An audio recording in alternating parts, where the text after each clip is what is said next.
Good morning students. Online class में आप सभी का स्वागत है।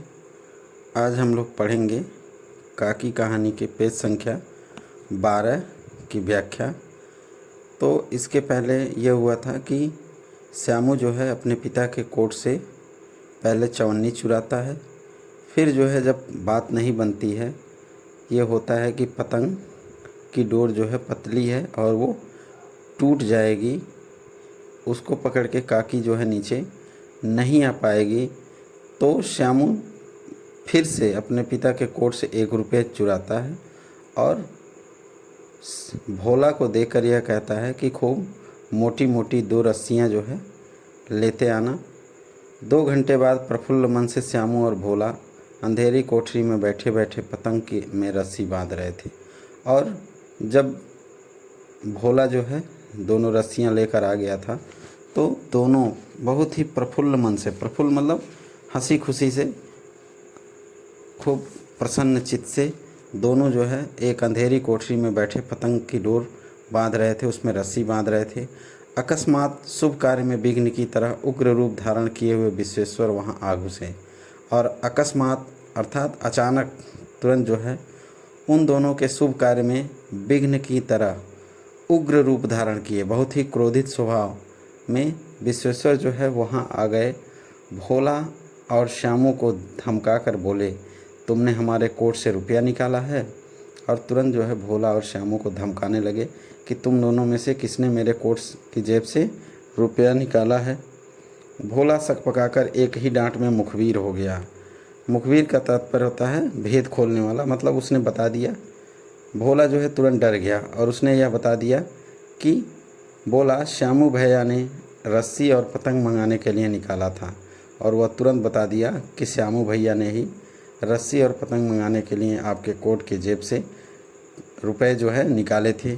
विश्वेश्वर ने श्यामू को 2 तमाचे जड़कर कहा, चोरी सीख कर जेल जाएगा। और तुरंत जो है एक तो क्रोधित स्वभाव में आए ही थे और उन्होंने क्या किया, अपने बेटे श्यामू को 2 तमाचे जड़कर लगाए और यह बोले कि चोरी सीख कर जेल जाएगा, अच्छा तुझे आज अच्छी तरह समझाता हूँ। यह कहकर फिर तमाचे जड़े और कान मलने के बाद पतंग फाड़ दी। और इतना कहने के बाद फिर वो 2 तमाचे जड़ दिए और कान उसके मलने लगे, अर्थात कान जो है उमेटने लगे। अब रस्सियों और उसके पतंग जो है फाड़ दिए। अब रस्सियों की ओर देखकर कहा, ये किसने मंगाई। अब रस्सी जब देखे तो उसने पूछा कि यह किसने मंगाया। तो भोला ने कहा, इन्होंने मंगाई थी, कहते थे इनसे पकड़ पतंग तानकर काकी को राम के यहाँ से नीचे उतारेंगे। और भोला ने यह बताया कि इन्होंने ही रस्सी भी मंगाई थी, अर्थात श्यामू ने ही रस्सी भी मंगाया था और कहता था कि इसे तानकर काकी को राम के यहाँ से नीचे उतारेंगे, अर्थात पतंग जो है ऊपर भेजेंगे और उसको पकड़कर काकी नीचे आ जाएगी। विश्वेश्वर हतबुद्धि होकर वहीं खड़े रह गए। और विश्वेश्वर जो है हतबुद्धि मतलब कुछ भी सोच समझ पाने की स्थिति में नहीं थे। उन्होंने फटी हुई पतंग उठाकर देखी, उस पर चिपके हुए कागज़ पर लिखा था काकी।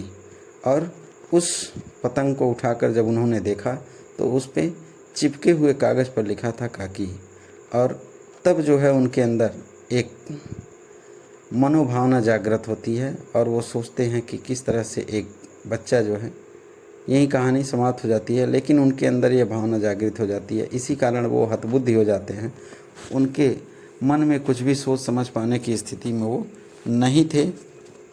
इस तरह से इस कहानी के द्वारा लेखक ने यह बताया है कि किस तरह से एक अबोध बालक के मन में अपनी माँ के प्रति कितना प्रेम था, जो मर जाने के बाद भी वो राम के यहाँ से उसे वापस बुलाना चाहता है।